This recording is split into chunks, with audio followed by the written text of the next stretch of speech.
Hey everybody, I'm going to start out this particular episode of the Poetry of Predicament podcast to give you some extra information about this particular episode. I've brought in a number of different elements and combined them for this episode.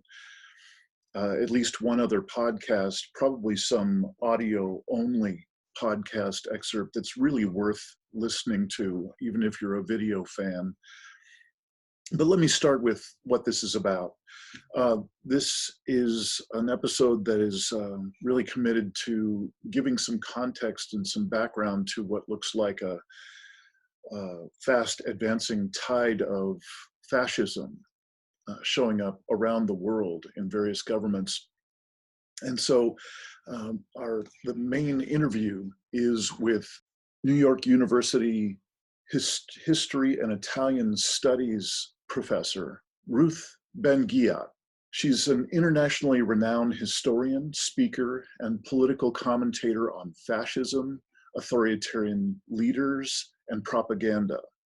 She's authored or edited 9 books and dozens of scholarly articles, and her frequent columns, CNN, Washington Post, The New Yorker, and media interviews bring knowledge of the past to bear on the analysis of threats to democracy in our world today. While that's obviously a self-generated bio from Professor Ben Ghiat, it is accurate. And in my experience, she's got a real gift at being able to bring context and history to this very important topic. I don't know that there's a more important topic going on the planet right now. Yes, I'm saying that even more so than climate change or any of the other environmental factors. This is an extraordinary time, and these fascist elements showing up around the world are nothing but an accelerant to every other, perhaps even a threat multiplier to every other issue that we're facing. So I'm going to start you out with an excerpt from Chris Hayes' show, in which Professor Ben Ghiat and a man named Adam Serwer are both interviewed briefly by Chris Hayes. It's self-explanatory, you'll get it right away. And then about 6 minutes later, the actual interview that I did with Professor Ben Ghiat begins. And a word of warning, we're gonna do some kind of editing. She didn't like her own response to a couple of the questions and has asked me to either eliminate them or bring in more acceptable responses from other interviews. So I've done the latter, and that's what brings me to an additional interview that I'm leaving the link to the entire interview with the Palm Beach Young Democrats, where they did an audio-only interview in April of this year with Professor Ben Ghiat. And I think every piece of this is absolutely worth watching and listening to at least once. This is one of those no kidding issues that really deserves some amount of time from every person who's got their wits about them in these times. So without any further ado, let's get on with the Chris Hayes interview of Adam Serwer, but more importantly, Professor Ruth Ben Ghiat. Now to discuss the darkness of what Donald Trump is doing, Adam Serwer, staff writer at The Atlantic, whose new piece is What Americans Do Now Will Define Us Forever. Also with me, New York University professor and historian Ruth Ben Ghiat, whose forthcoming book is Strongmen, How They Rise, Why They Succeed, and How They Fall. Based on your research and study and what you have learned, what did you see last night? I saw a leader who's been very successful and is very pleased with himself at how well he has trained people to hatred. Besides the chant, "Send her back," a moment that impressed me, not in a good way, was when he stood back for the 13 seconds and let the chants wash over him with his signature smirk on his face. Because what he's been doing is educating people not to care, and also allowing them to feel joy in expressing hatred that's sanctioned by the state. Adam, you said what we do now will define us forever. In the essay, which is up The Atlantic, I would recommend people read. It's really quite excellent. What do you mean by that? Thank you, Chris. Well, from the beginning of the United States, we have been haunted by this question: is America a white man's republic, or is it a nation for all of its citizens? And throughout the last 200 some odd years, the greatest threat to American democracy has always been white nationalism, the defining of American citizenship in racial terms. It has almost destroyed the country on multiple occasions. And now President Trump has drawn a line. He has now made it clear that the citizenship of American citizens who are not white is conditional and can be revoked. And he is quite frankly, look, there's lots of disagreement between the two political parties. There are lots of issues on which we differ, but this is not a question on which there can actually be disagreement. The choice is now quite clear. You talked about the way that he's sort of radicalizing people, and I think that's one of the things that's most disturbing here. This is polling on the question, is America too open to foreigners? And we should keep in mind that in the general public under the Trump administration has gotten more friendly towards immigrants and immigration. People have think immigration is a good thing. But among Republicans, you can see there back in 2017, 47%, now 57%. So he is pushing people towards that extreme with his leadership. Yeah, and this is the toll of this echo chamber that's going on. And it's not just Fox News, and it's not just Trump. All of this is coordinated. He has a very efficient propaganda machine. So the display of, you know, the horrible display of migrants in cages and the studied indifference of Vice President Pence and Kellyanne Conway, who happened to ask a Jewish reporter, Ashley Feinberg, what is your ethnicity? Andrew Feinberg, yeah. Yes, sorry. It's all related and it's all coordinated. And this is his attempt to keep his base and ratchet up their indoctrination of them in the way he needs them to be. He needs to form a public that's going to approve of his racist and white nationalist agendas. Adam, I want to play this clip of George Wallace in 1968, and at the time, people were shocked by his rallies. There were people writing about how they were this kind of thrill for people in the audience, and he would sort of bait protesters who would come. Take a look at a clip, and I want to get your reaction to it. And you know the biggest bigots in the world, they are the folks that call other folks bigots. You remember that. They are the biggest bigots in the world.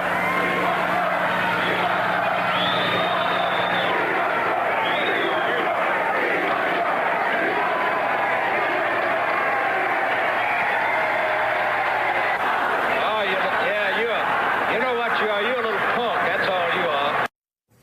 I mean, the resonances there are pretty intense. They're tremendous, but I want to point out that Wallace was never president of the United States. Exactly. What we saw last night was one of the most grotesque displays by an American president in the history of this country. We have not seen anything like it before. We've had racist presidents. We've had demagogues in the White House. We have never had a president who singled out a minority, a person of color, a woman, a representative of the United States Congress in this way as an object of political hatred for the masses. It is frankly astonishing. And your point, Adam, in that essay, which I think is an important one, is because we've never had that before, in part because we have never had multiracial democracy has never been as real as it is right now. And part of what is at the point is that there is an Ilhan Omar in Congress. That has not happened before, and the president understands that freaks out the people in his base. In fact, it terrifies them. Yeah. If you look in history, which is a lot of parallels. Almost every time that a right-wing government has taken over, it's been after a period of great progress for women, for people of color, for the left, meaning for workers' rights. And it's like these strong men come up and they hold their hand up and say, stop, we must turn the clock back. So there's a terrible fear of losing privilege, and they also create these like stories of gloom and the abyss, which is what Trump's been very effective doing, you know, scare tactics. We are, I think, at a really crucial moment. And Adam, I, like you and like everyone else, I'm just worried about what this campaign looks like and for the sort of safety and integrity of the nation and its citizens. Adam Serwer, Ruth Ben Ghiat, thank you both for being with me. Appreciate it. I'm Dean Walker, and welcome to the Poetry of Predicament podcast, a podcast for people brave enough to face humanity's challenges and problems, and most importantly, our numerous predicaments. The Poetry of Predicament is a podcast meant to inspire us to bring forth grace, beauty, and connection with the web of life in the face of a predicament-laden world. Today we speak about the world's growing attraction to fascism with world-renowned expert Dr. Ruth Ben Ghiat. I am very excited to be interviewing today a remarkable academic and public speaker who has a particular expertise that I think is one of the most valuable contexts and perspective that we could possibly want in an academic in these times.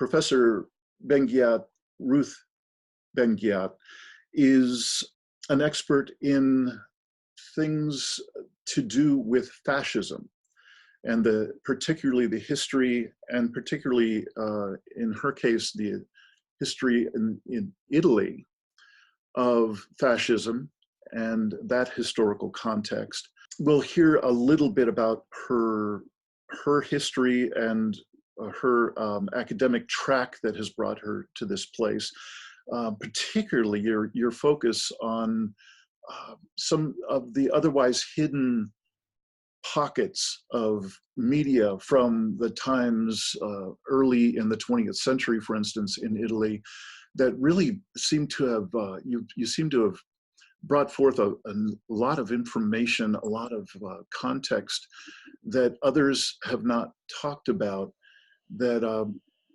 makes it a far more vivid progression in the history of Italy. And many of the folks that'll be watching this might not have much of a historical frame for what does Italy have to do with fascism, and why are we talking about that? So I'm hoping you'll spend a little bit of time on that, Professor. I'm hoping in our short time together we will also at least get to hear a couple of minutes about what looks to be a very exciting new book from you. I believe it's called Strong Men. Before I dance around back and forth too much about reading from your own bio, I'm wondering if you would just step up and introduce yourself as you would most like to be known, and bring us up to speed about why is it that your particular expertise is so important right now. So welcome, Professor Ben Ghiat. Thank you. Thank you. I'm really pleased to be speaking with you.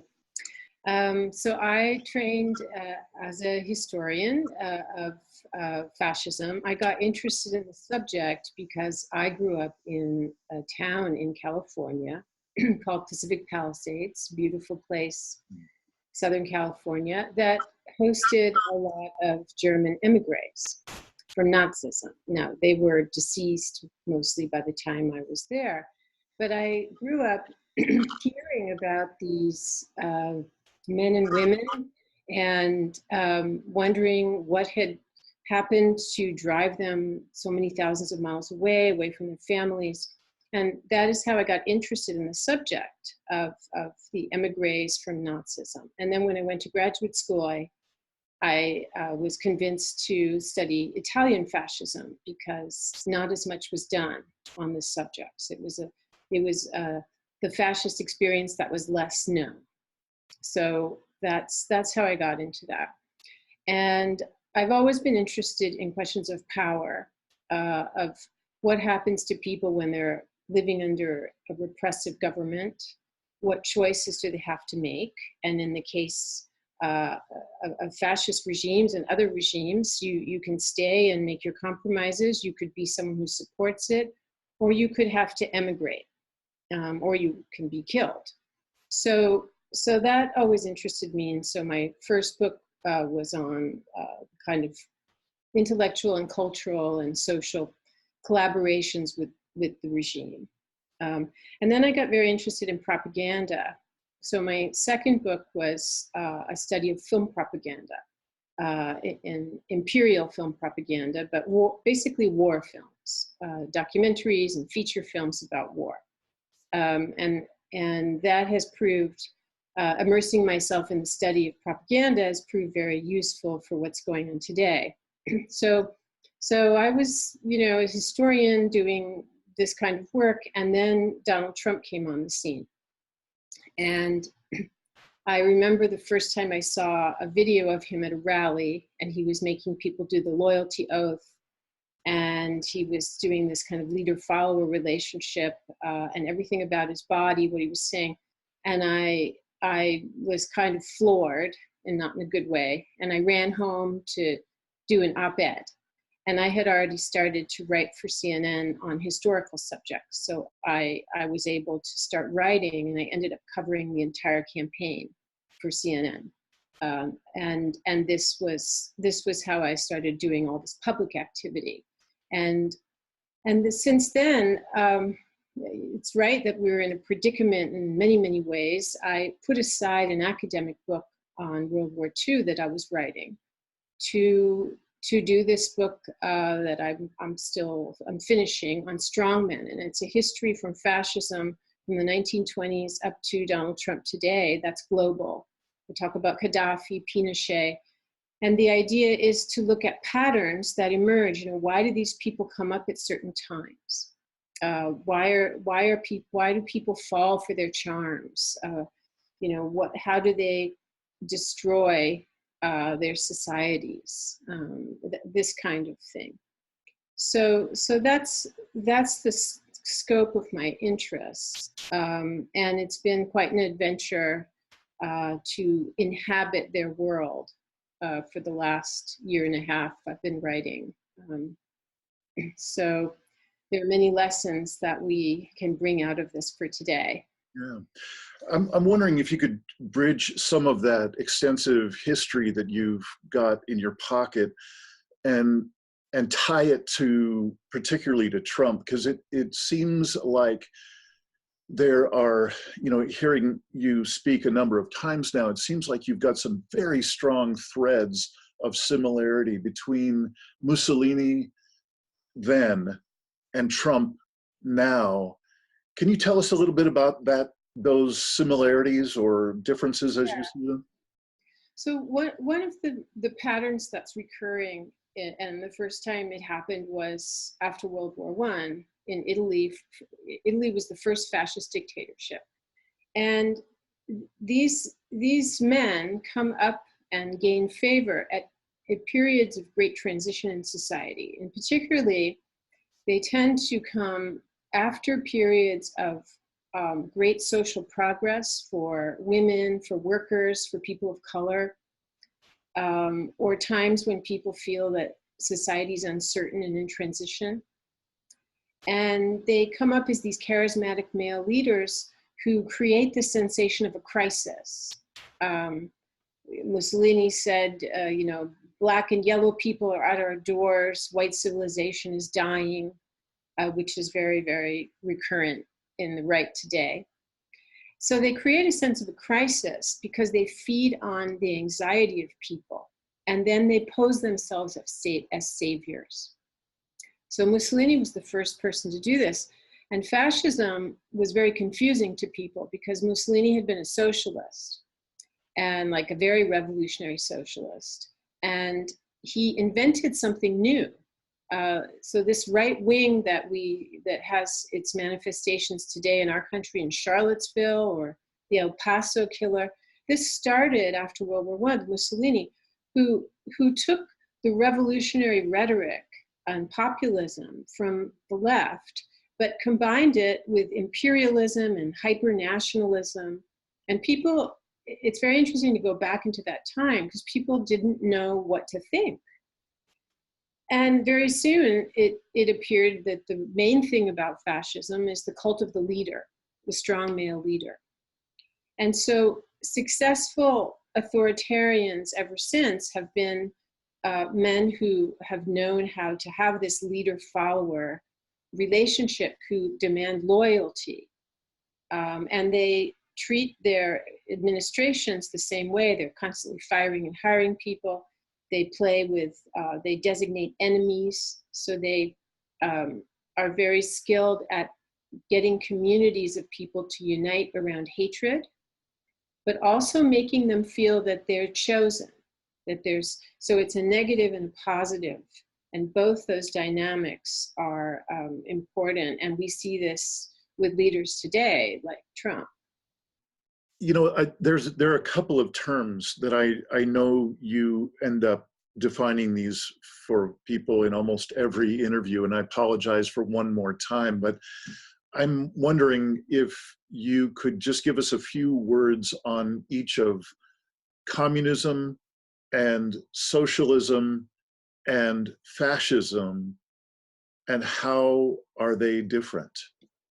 So you're differentiating fascism and Nazism. Could you explain to me what the difference is? Well, fascism, we just had the 100th anniversary. It was founded in 1919 by Mussolini, and it was the first ever attempt to take certain ideas from socialism, which existed only in doctrine, like the idea of revolution and certain things to do with labor policy, because Mussolini had been a socialist, and combine them with nationalism and imperialism. And these things had never gone together, and so people were very, very confused whether fascism, you know, what it was. But it became very clear that from day one they were busting the heads and killing socialists and the left. So it was very obvious very quickly that it was a right-wing movement. And Nazism didn't get into power for 11 years after Mussolini, so Hitler copied a lot of things. And he added the kind of obsession with race. So that became the main identifying characteristic of Nazism. And for fascism, it came a little bit later, the racism. So you mentioned that Benito Mussolini used to be a socialist, and obviously he created fascism. So I have two questions on that. One, what would drive Benito Mussolini from socialism, which is a left-wing movement, as you're saying, to fascism, well, creating fascism, which is a right-wing movement? What caused that shift? Yeah, it's an interesting story. At the time in Europe, there were two kinds of socialism. There was revolutionary socialism, you know, that believed in violent struggle, and that was Mussolini. And then there were reformists who thought, okay, almost like social democrats, we can work within the system. Mussolini was always into violence and like armed struggle, but he got kicked out of the Socialist Party because socialists everywhere do not believe in international conflict, because if you go to war like World War I, it means that a French worker is fighting a German worker, and so socialists were obliged to not support World War I. Mussolini thought this was a great opportunity, so he started becoming a nationalist, and he was the editor of the main socialist paper, and he published this pro-war editorial, and it created a huge scandal, and he was kicked out of the party. So then he had like a few years where he kind of had no political affiliation, and he starts putting together this movement, which, again, it was brand new, and nobody knew what the heck he was doing. They thought, how can socialism go together with nationalism? It doesn't work. So people were very confused, and he was kind of figuring it out as he went along. So Mussolini is the first disruptor, and we see disruptors today. We had Berlusconi, we have Donald Trump in our country, and they come from outside of establishment politics, and they kind of invent new things, and they speak in different ways. They use media very effectively, and so Mussolini was the first to kind of come with this new doctrine that has remained with us ever since. So Mussolini created fascism. So what is the origin of that word, fascism? So fascism comes from a Latin word that meant a bundle or a group of something. And so in its origin, Mussolini didn't want fascism to be a party, because he wanted, his first followers were veterans, and what they wanted to do is have these armed squads, they were called squadras, and go and bust the heads and kill socialists to, quote, restore order, because there was a lot of labor. There was a lot of fear of communism because of the Russian Revolution, and there was a lot of fear of labor unrest, and there was a lot of labor unrest. So they posed as the forces of order, but they were, for the first 2 years, they were called fascist combat leagues, and so the Italian would be the fasci, and that's the root of the term. One other area that I often hear fascism combined with is communism, and obviously they're two different areas. Could you tell me how communism was also different from fascism? I know you differentiated between Nazism and fascism, but I'm curious on how communism differentiated.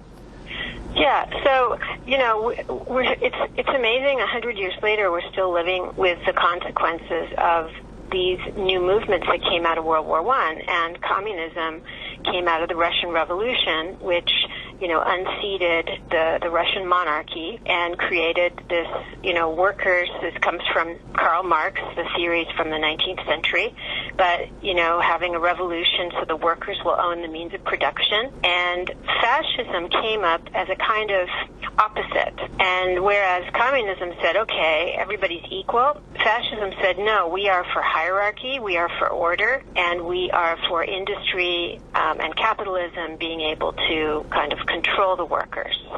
So the more the left rose up, the more the right rose up to stop the left. And so the whole interwar period, like even in countries that didn't have a dictatorship, including the United States, you had a lot of left versus right-wing struggles going on, very, very intense. So this is a bit of a very global tour, but I want to really put that notion to rest that, you know, fascism is a right-wing movement, and its biggest enemy was always the left. So if your viewers hear Dinesh D'Souza or other people saying that Nazism is left-wing, don't buy that. Yeah, great clarity, and I appreciate that point. In my, by comparison, meager education in this domain, I've only ever heard of fascism defined as some sort of combination of a blending of government and corporate interests till they're unrecognizably blended. You know, in other words, they are no longer appear to be separate at all. That imperialism that you were talking about seems to fit there. Do you have anything to say about that rough definition? Yeah, I mean, fascist regimes sometimes talked about restraining capitalism, but in practice, because they become imperialist war machines, they very much privilege big industry. And both Hitler and Mussolini depended on conservative elites, including industrialists, to get to power. And those elites made a lot of money off of these imperialist war machines. Think of all the things that, all the industrialists who profit from war. So that's important. But one thing that's that also impacts our planet and climate change and is a kind of organizing principle for authoritarians, and that's the term that I use in my book. Whether they're fascists or they're somebody like Gaddafi, who's certainly wasn't a fascist. He was a socialist in the beginning. Is that they truly see their societies as objects of plunder, and a lot of them end up being kleptocrats. They are very corrupt, and they plunder society. They plunder national resources. They plunder the environment. They see bodies as objects to exploit for labor, sometimes for sex, and then to discard. So this is a kind of Machiavellian temperament that these strongmen have, that they truly do not believe in the dignity of the individual. They think in the aggregate. They think big, and they want to transform society in various ways. And to do that, they see people are only worth what they can get out of them. And it's a very bleak view of humanity, but it's a view that is shared by many people in power today, and it's definitely a view that a worldview that Trump has. Yeah. People. You know, I'm just so curious with exactly what you're saying. I look back in my own history of approximately the 70s is where I started to become a little bit more aware of the world around me and how things were going. And in retrospect, it's about then that the wages for everyone below the top 5% have been stagnating ever since. So really since the 70s, it looks to me like there's been an agenda that has been extraordinarily successful. When I look, for instance, at, I believe it was David Koch. I'm sorry, I forget which of the Koch brothers was the vice presidential candidate on a libertarian ticket back in the early 80s, I think it was. And they had this agenda, this platform that they had set up that looking back, I included this in my book a couple of years ago. I look at everything on their agenda has been accomplished in spades. They've been extraordinarily successful at creating the kind of foundation you were just talking about with that imperialist base to a fascist government. I'm wondering if that sparks you to say anything. I think I would say that what we see unfolding in America today, and I'm not an expert on American society and history, but this is the result of the work of people like Koch and many, many others who have been wanting a kind of conservative revolution. Libertarians, some of them are libertarians, many of them are neoliberals. You can have different frames and they come at it from different places. But Trump appealed to these people because they had been very frustrated with 8 years of a black man in power, because this is one of the trends, the recurring things. When someone gets power who's not supposed to have it, or women start to get too much power, you have a backlash. So there were many forces in society that had been frustrated, and Trump came in, and it's a kind of mutual using. For example, with the evangelicals, and there's been a lot written on this, so Trump couldn't be further from the ideal of evangelicals. He's the most immoral person to ever occupy the White House. But they saw him as someone who would be willing, and that's why Mike Pence is there. But because the strongman is amoral, he's an opportunist. He allows himself to be kind of used for mutual benefit with all these different backers. So when we think about the diversity of the people who are backing Trump, like a dizzying array of people who have nothing in common, right? This is very typical. Mussolini had this, Hitler had it, and some of the people in power today, like Putin, had it at the beginning.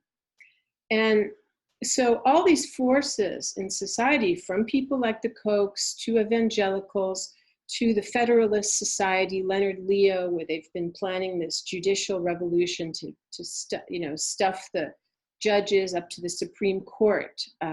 This is a kind of conservative cultural revolution that many, I'm using culture very broadly, political revolution, but a change in culture too, that many people wanted for decades. And it was when Trump came in that they had somebody who would work with them. So what we're seeing today is the product of this. And it's also in the sphere of media with Rupert Murdoch and Fox News, which was already a big power. But they've been able to now have a symbiosis with Trump, where people joke that Sean Hannity is the informal chief of staff. He should just have an office in the White House at this point. So it's easy to see Trump as causing these things, but he's actually the symptom and the facilitator of things that have been not planned, because there is no organic plan, but things that have been developing for a very, very long time. Yeah. If I could, I'd just like to pull on one little thread that you mentioned. It has to be at least 10 years ago now. I'm sorry, I don't remember the exact year, but there was a little documentary made by a lawyer here in Southern Oregon where I live called Hot Coffee. And it's most well known because it's about what has come to be called frivolous lawsuits. And so everybody knows pouring hot coffee on yourself, you make your multi-million dollars, that's a frivolous lawsuit, and so on. What's tucked in the last 2 minutes of that documentary is this brilliant little capsule predicting exactly the thread I'm pointing to in what you just shared, and that is to fill the benches in the courts from the very most bottom layer to the top in the USA, and it was the long game.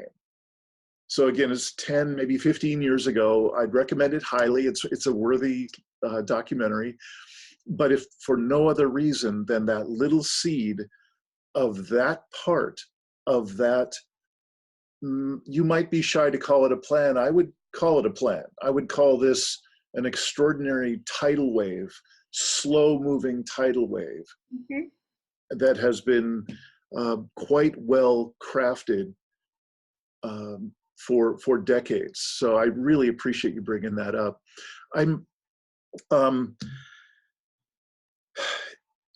This week in the news, we happen to be swamped with the fires in Brazil.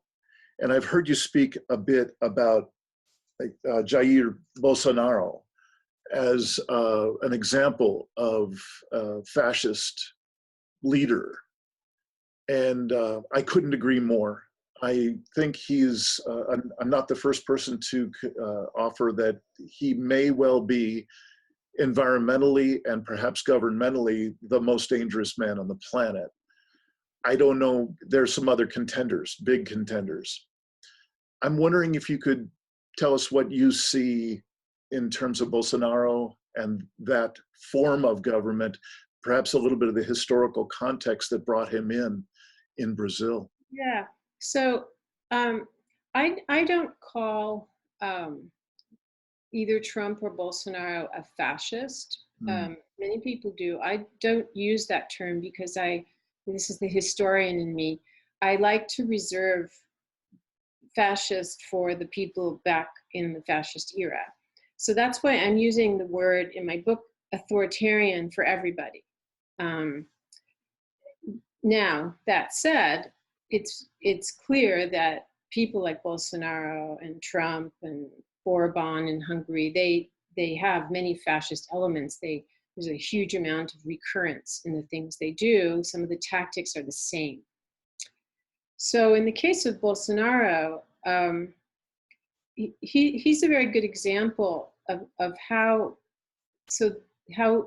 these men can come at a certain time in history. Again, they profit from the perception of crisis, and they market themselves as saviors. In Bolsonaro's case, he benefited from this kind of corruption that had jailed, it turns out perhaps unfairly, some of the leading politicians, and there was a bit of a vacuum of power. And so he came in as an anti-corruption candidate. And I wrote a piece for the New Republic in January 2019, right after he got in, predicting that this is just a screen. There's just zero way that he's going to be a true anti-corruption person, because all of the strongmen from Mussolini to Trump with his drain the swamp, they pose as moral crusaders, and then they are the most corrupt ever. So in Bolsonaro's case, the environmental politics of these men are always dictated by their lust for profit. And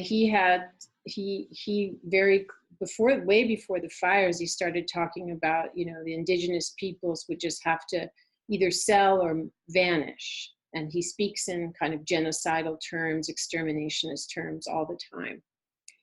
And so that the fires have come, but he he was already plundering the Amazon as soon as he got in.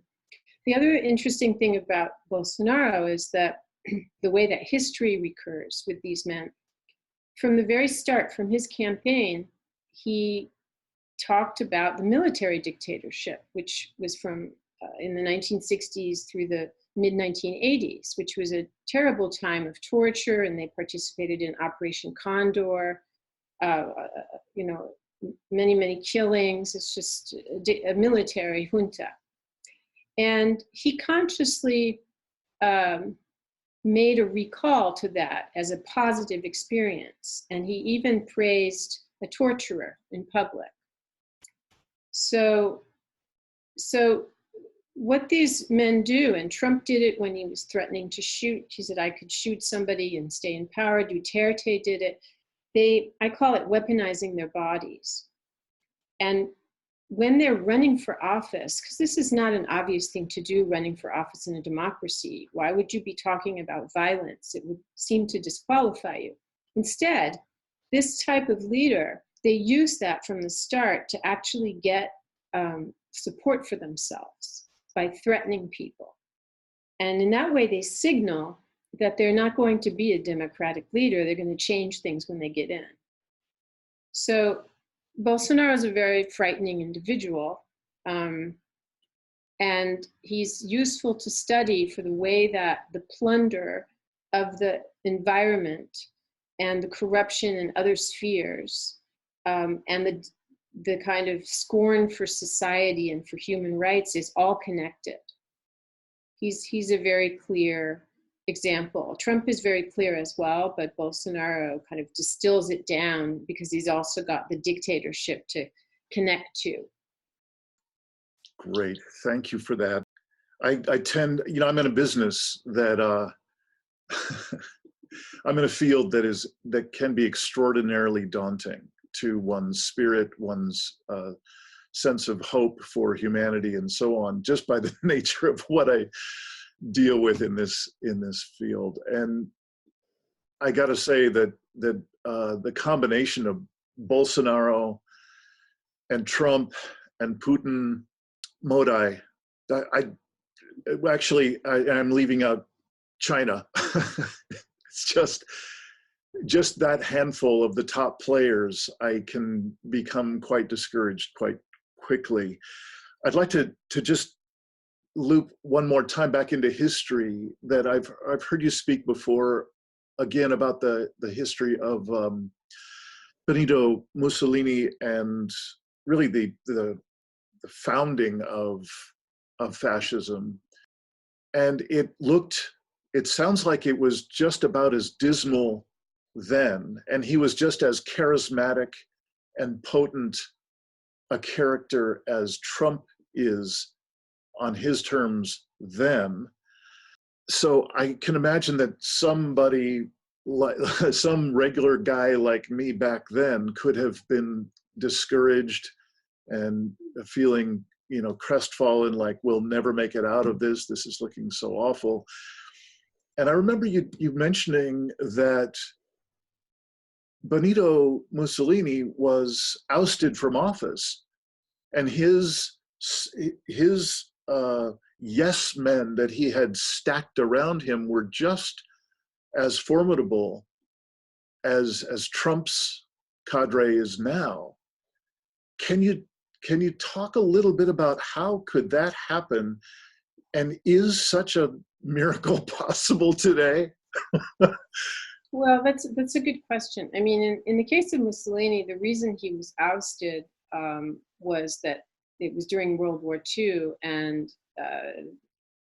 one of the reasons the strongmen are so dangerous is that they don't listen to any criticism, and they surround themselves with a bubble of loyalists and flatterers and their family. So Mussolini's son-in-law, that sounds familiar, was an official, and Italy was losing the war, and the Allies had landed in Sicily, which was a huge emergency. And it was in this context that his Grand Council voted to depose him in 1943. And then there was a coda where Hitler rescued him and set him up in an occupation state. So he had another 2 years almost. But one of the things that, to end on a hopeful note, that also Italy shows. So Italy had over 20 years of fascism. It's an interesting regime to study. We know more about Nazism, but fascism lasted much, much longer. And yet it was in Italy and not in Nazi Germany where the armed resistance came. And from 1943 to 45, when Mussolini was in the north in this puppet state allied with Hitler, this partisan resistance came up. And by the end, there were 250,000 Italians fighting, even though they'd had 20 years of indoctrination. And there was a lot of other resistance during the dictatorship and so what you learn is when you're in these times, it's true that the worst of people can manifest. And we see this in our country with people who have been transformed to people thought were law-abiding, which perhaps they weren't as law-abiding, or they were always inner extremists, like William Barr, who's now Trump's, lackey. He says, I found my attorney general, because they take a few years to cycle through the people who are not going to be suited to break the law. Actually, this is a kind of a syndrome. So you have all of that, and that's very discouraging to see one person after another being so corrupt. But there are also times, and we're lucky that we have a democracy. We can still protest. We can be on Twitter. Look at the things that are said every day on Twitter, but you can't do that in Putin's Russia. You certainly can't do it in China. And look at what's happening in Hong Kong. And even in Russia, there's lots of protest. So these are also times when people, they manage to rally at great cost to themselves, great physical risk, and dictators often punish your family. They use your family as a way to get to you. But people find a way to register their protest in the most different situations. And that is something that later on helps to get rid of these men. And often they're toppled if there's a war or if there's a severe economic downturn. But in every society that has oppression, you also have resistance. Yeah. And I believe each of us can, not everybody's going to go protest in the streets. There are many, many ways to contribute to keep those horizontal connections of community. Because what authoritarians want is to make you isolated and depoliticized. They barrage you with scandals, with negativity. And the idea is to make you just kind of numb and not knowing what to do or already intimidated. Yeah. And so not everybody, wants to speak out. And there's a price even in this democracy to speaking out. But everybody can do something, even if it's just helping to register people to vote. Yeah. And so the lessons of these regimes are that every one of us counts, and each of us can contribute in our own way. And so that's a hopeful message. Yeah. I'm curious if, in your looking back at, particularly in Italy, after a 20-year run of fascism there, were there any noteworthy nonviolent expansions of resistance, something that was relatively effective for some period of time in some way? Or really did it come down to an armed resistance at the end? It's the latter. I mean, there were people who I mean, Mussolini had a police state, and the terror of Mussolini is not known well enough. In fact, in doing the research for this book, there isn't a single book on torture under Mussolini. He had almost 100 concentration camps, but nobody knows about them. So this was a severe police state. So it was very hard to have group nonviolent resistance. You couldn't really do that. People tried. So there were more isolated incidents. And it was very difficult to do more than one of them because there were also so many informers. Mm. There's not just secret police, regular police, there's informers. I always tell my students, if we have 30 people in a classroom, at least 2 of you would be informers, one informing on each other and one informing on me, right? So in the case of Italy, it was the chaos of the war and the circumstances of the war that allowed this resistance to come. But they were facing the Nazis and the fascists. So this was a formidable enterprise, and it was ultimately successful. And that's a very important story. But think about the young people in Hong Kong. They're out there every weekend, every day, some of them. And the Chinese have their tanks and armored vehicles massed at, close by, and they're out there. Yeah. And it's a nonviolent protest. And in the history of resistance, nonviolent resistance is the most effective. So we're not talking about, World War II was a special situation. They were in the middle of a war, so everything is armed. Right. In a circumstance that's not a war or a civil war, nonviolent resistance there's studies, people who study this, it's the most effective kind of resistance. Professor Ben Ghiat, I'm just so thankful that you've come and spent your time with us today. I so appreciate your tremendous knowledge about one of the most important topics on the planet today. I'm curious if you could sort of put a bow on it for us in these last couple of minutes. I'm wondering if you have any words of advice, how those of us who don't have as much context as you and so on, how can we best keep ourselves apprised of what really matters in these politically charged times? What can we keep track of? What can we keep an eye out for? How can we interact with others in a way that will be helpful to be a more informed and engaged and possibly hopeful citizenry? Do you have any suggestions? I think one thing that is not that is unhelpful toward everything that you have described is being on social media too much.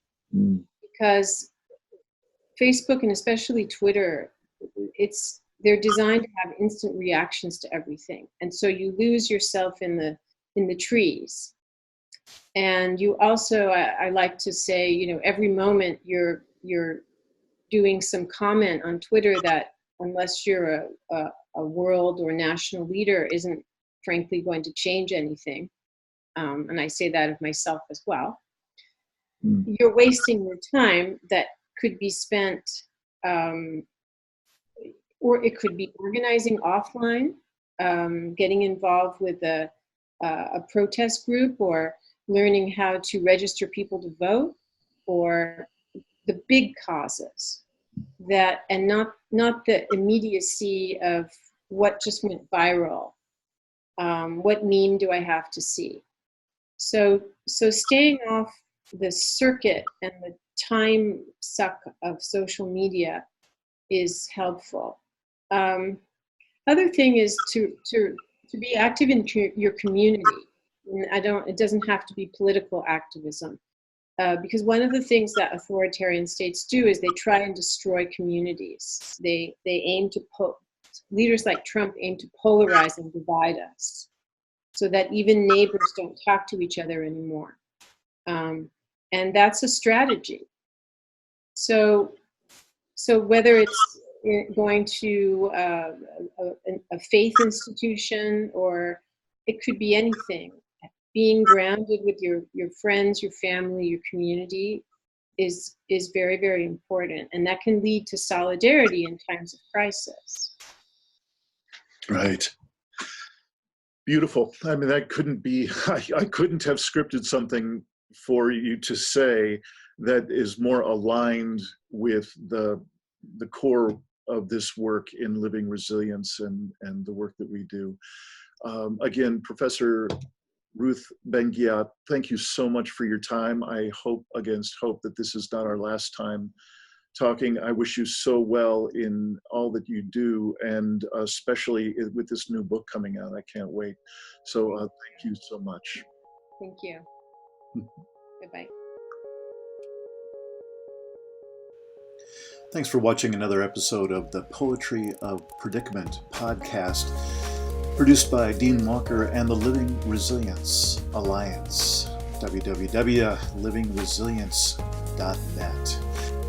Also available on our website, www.livingresilience.net, is a wide array of articles, online learning series, arranging group and individual resilience coaching, and sign up for our every other Tuesday free support group that we call Safe Circle Calls.